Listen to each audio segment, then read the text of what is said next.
నా పేరు V Tulasiram, RTC contract workers union రాష్ట్ర ప్రధాన కార్యదర్శి.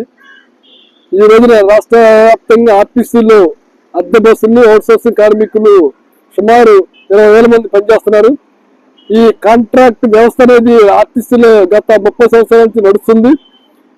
ప్రతి ముగ్గురికి నలుగురికి ఒక కాంట్రాక్ట్, ప్రతి ఒక బస్సు అద్దె బస్సుకి ఒక ఓనర్ చొప్పున ఉన్నారు. ఈ రోజు వచ్చేసి టెండర్ ప్రకారంగా వేసుకుంటే దాంట్లో కార్మిక చట్టాలు, కార్మిక వేతనాలు, ఈఎస్ఐ, పిఎఫ్ అమలు చేయాలని ఉంది. అమలు చేస్తామని చెప్పేసి ఓనర్స్ కాంట్రాక్ట్ అగ్రిమెంట్ రాయిస్తారు మేనేజ్మెంట్ కి. ప్రతి 6 నెలలకి డిఏ పెరుగుతుంది.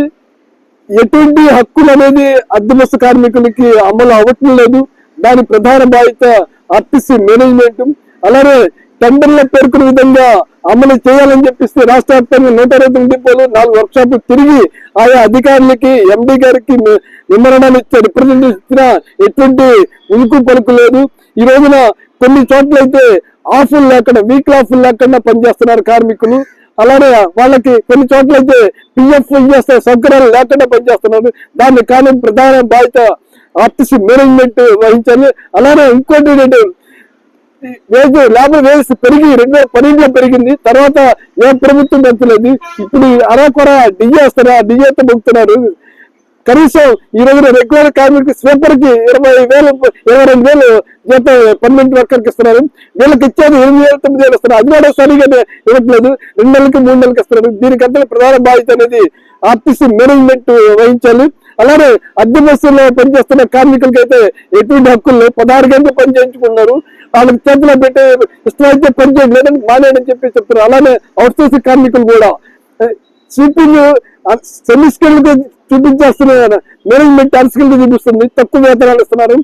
అలానే ఈ రోజున ఏదైతే సఫాయి కార్మికులు ఉన్నారో, ఆర్టీసీలో పనిచేస్తున్నారో వాళ్ళకి సఫాయి కార్మికుల చేత ఇవ్వకుండా అన్స్కిల్ చేత వస్తుంది మేనేజ్మెంట్. ఏమంటే మా దగ్గర లేరని చెప్పేస్తుంది. కానీ వాస్తవంగా సఫాయి కార్మికులు ప్రతి డిపార్ట్మెంట్, ప్రతి డిపోలోనే పనిచేస్తున్నారు సఫాయి కార్మికులు. వాళ్ళకి ఇవ్వాల్సిన జీతం వాళ్ళకి ఇవ్వకుండా వెట్టి చాకరీ చేయించుకుంటుంది ఆర్టీసీ మేనేజ్మెంట్.